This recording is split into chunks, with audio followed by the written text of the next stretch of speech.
One of the great things that I found about police work was diversity. One never knew from one minute to the next what that next call would bring. That was the case this one time when I was called again by my staff sergeant, who had before him one of the crime reader analysts. This was in Winnipeg. They called me in and they said there had been this suspected murder in the southeast part of the province of Manitoba. The point was, the suspected murder weapon was a pitchfork.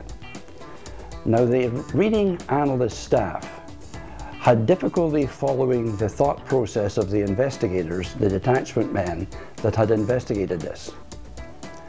The inquest was about to be held, and because of the inconclusiveness of the evidence that far, they asked that I go out to review it to make sure that the last thing had been determined.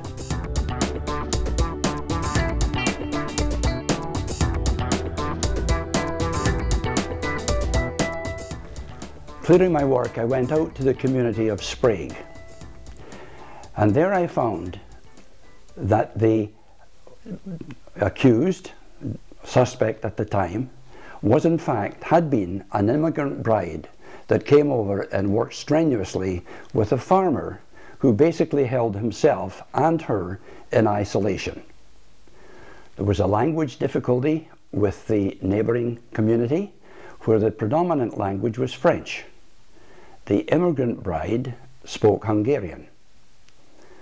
The neighbourhood women had tried to befriend her, but the husband basically disallowed that.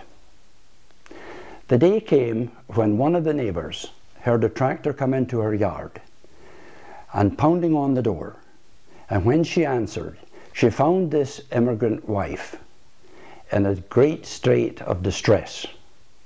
The language barrier was difficult, but the neighbour learned that the husband had died and that the wife kept saying she had pulled the fork from the body with one hand. The detachment members went out, but the distressed nature of the woman was such that she needed medical attention right away. That was taken care of. She was taken to hospital and actually taken into the hospital into Winnipeg. At the scene, which was in the summertime, was in the middle of a hayfield, and the male body lay at the bottom of a hay rack. Now, over the course of the investigation, the members at the detachment found that there was a 3-tine fork and a 4-tine fork. There were 3 wounds to the body, and they had assumed that these were inflicted by the 3-tine fork. Their measurements were approximate, and the approximate measurement was 4 inches, and they felt that because the weapon was there, the fork being the weapon, that had caused the wound. Now, there was a theory that the husband had used that fork and that it may have been suicide, and the coroner, who was about to hold the inquest, felt that that was a possibility. What came about, of course, was the need for investigative accuracy, no approximations on measurements. And when I measured the wounds, I found that they were, I measured the assessment to do the wounds. The body had been buried by that time. The wounds that were in the clothing was what I measured, and they were exactly 3.5 inches. And the 3.5-inch measurement was the very same as the 4-tine fork.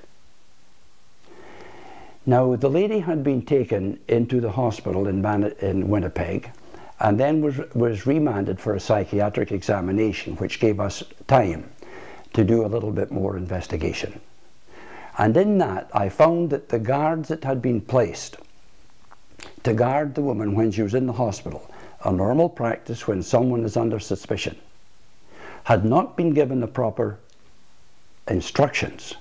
Again, a flaw in the process.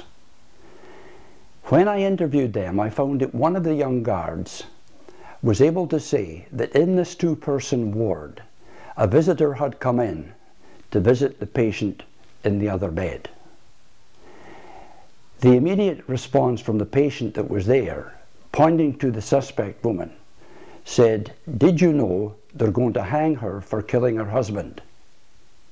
Her visitor said, "They can't hang her without some sort of a trial." Now, overhearing this conversation, I asked our constable guard why he was so accurate. He was able to explain that his parental language was German, in which he was fluent, also in English, of course. The visitor and the patient spoke in German, so he understood every word that was taking place in that conversation. But the investigation had been remiss in not getting that information in the first place. With that information, I was able to then find first the patient. The strange thing was the combination of languages. Our guard spoke fluent English and German. The suspect lady spoke Hungarian and very, very little English. Her patient in the other bed spoke English partially, German and Yiddish. The visitor spoke Yiddish, German and Hungarian and very little English. And the visitor's daughter was fluent in English and Hungarian. Now, the conversations that had taken place, which I was able to document with extreme detail and accuracy, had the story from the suspect woman. She'd been severely beaten many, many times, made to work very, very hard. Working that day, pitching the hay, the husband again became absolutely enraged because she was not working fast enough. He started to scramble up on the hay wagon, and the woman, fearing that she would be the recipient of one more severe beating, simply took the 4-tine fork and at the appropriate time dug it into his left chest. The medical evidence was that the 1 tine had gone through the heart region and death had been almost instantaneous. When this evidence was presented to the senior Crown Counsel, he explained that there had been considerable publicity in the local paper and that he wished me to explain this most recently obtained evidence directly to the Deputy Attorney General, Mr. Orville Kay. I did that. Mr. Kay sat without saying one word until I was completely finished. Then he mentioned how thorough it was and posed one question: where did public opinion lie? Without hesitation, I was able to say all public opinion rests with this woman. At that, he turned to the senior Crown Counsel and he said, "There will be no charge. This woman has suffered enough.